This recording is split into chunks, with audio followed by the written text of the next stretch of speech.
তৃণমূল শূন্য হয়ে যাবে। এখানে রাজ্য সরকারের যা হয় লুট হয়। এখানকার যে বিধায়ক আছে, বর্তমান বিধায়ক, সেটি শুধু লুটের ব্যবসাটাই করে আর কি।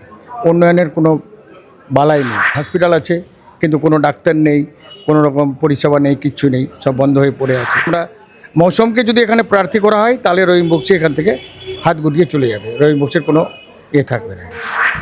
গত 5 বছরে ঠিক কি উন্নয়ন হলো মালতীপুর বিধানসভা থেকে তার সরাসরি জানার জন্য আমাদের সঙ্গে এই মুহূর্তে রয়েছেন কংগ্রেস নেতা আদিত্য নারায়ণ দাস।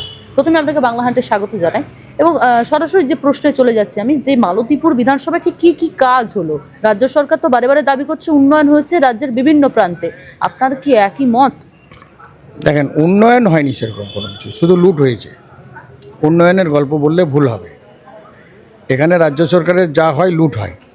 এখানকার যে বিধায়ক আছে, বর্তমান বিধায়ক, সেটি শুধু লুটের ব্যবসাটাই করে আর কি। উন্নয়নের কোনো বালাই নেই। পুরো রাস্তা হয়েছে, তার মধ্যে 20% কাটমানি হয়েছে। উত্তরবঙ্গের রাস্তা হলে 20% টাকা দিতে হয়, তারপরে এখানকার লোকাল লিডারদেরকে টাকা দিতে হয়। এইরকমভাবে হয়েছে। লুট ছাড়া কোনো গল্প নেই। কি কি দরকার ছিল মালতীপুরে, যে জিনিসগুলো দরকার বা মানুষ খুব সাধারণ চাহিদা? মালতীপুরে এই ব্লকের মধ্যে যেরকম আমাদের চন্দ্রপাড়ায় একটা হসপিটালের দরকার। সেটা দীর্ঘদিনের হসপিটাল ছিল, কংগ্রেস পিরিয়ডে হসপিটাল ছিল, এবিএ গণিকান্ত চৌধুরীর তৈরি করা। সেটা বন্ধ হয়ে পড়ে আছে। কোনো রকম কোনো একটা মানে ডাক্তারও নেই, নার্স নেই, কিন্তু বিল্ডিং আছে, অকেজো হয়ে পড়ে আছে। যেমন চরলমুনিতে হসপিটাল আছে কিন্তু কোনো ডাক্তার নেই, কোনো রকম পরিষেবা নেই, কিচ্ছু নেই, সব বন্ধ হয়ে পড়ে আছে। তো উন্নয়ন কিসের উন্নয়ন? আগে তো মানুষের স্বাস্থ্যসেবা, মানে কৃষি, এগুলোতেই উন্নয়ন হওয়া উচিত। স্কুল কলেজ, যেরকম স্কুলগুলোতে প্রাইমারি স্কুল, এগুলো সব বন্ধ হয়ে গেছে। কোনো ছাত্র নেই, কিছু নেই, শুধু মিড ডে মিলের হিসাব হয় আর লুট হয়, আর কিছু হয় না। যে মালতীপুরে দীর্ঘদিন ধরে একটি থানার আবেদন ছিল, থানা করার জন্য।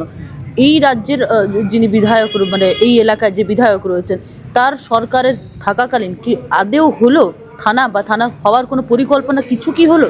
শুনেন, এখানকার যে বর্তমান বিধায়ক, ওনার বাড়ি কিন্তু এখানে নয়।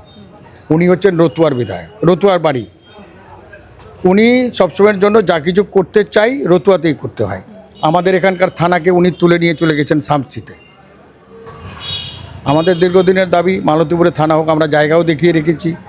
এর আগেও মানে মৌসুম নূর যখন এমপি ছিলেন, ওনারও উদ্যোগে এখানে জায়গা দেওয়া হয়েছিল মালতীপুর ব্লকের পাশেই, কিন্তু এখনও পর্যন্ত থানা আমরা পাইনি।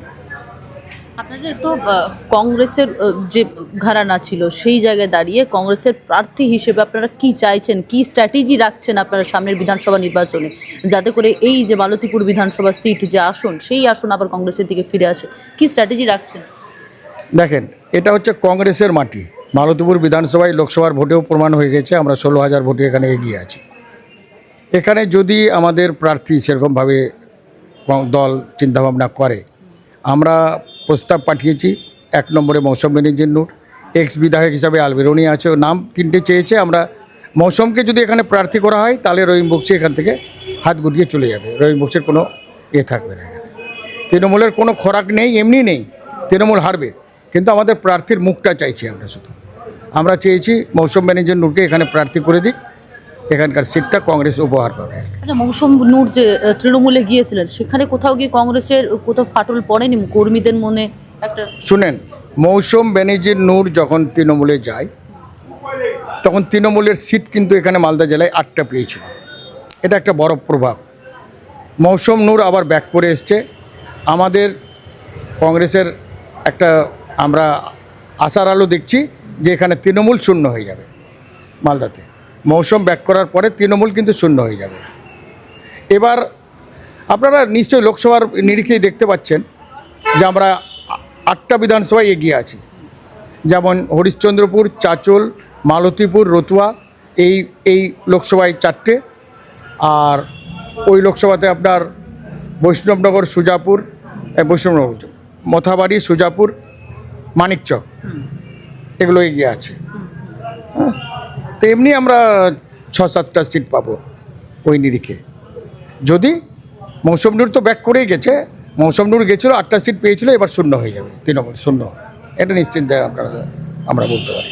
অসংখ্য ধন্যবাদ আদিত্যনাথ বাবু। আমাদের সঙ্গে এই মুহূর্তে সরাসরি সাক্ষাৎকার আপনাদেরকে শোনালাম। কি বলছেন কংগ্রেসের ঘাঁটি মালতীপুর থেকে, কি বললেন মালতীপুরের মানুষজন কি চাইছেন, এবং কংগ্রেসের যে পুরনো ঘাঁটি আবারও তারা ফিরে পাওয়ার জন্য মরিয়া, এবং নূর সরাসরি মৌসুমের হাত ধরে সে পরিবর্তন আসবে এমনটাই কিন্তু দাবি করলেন।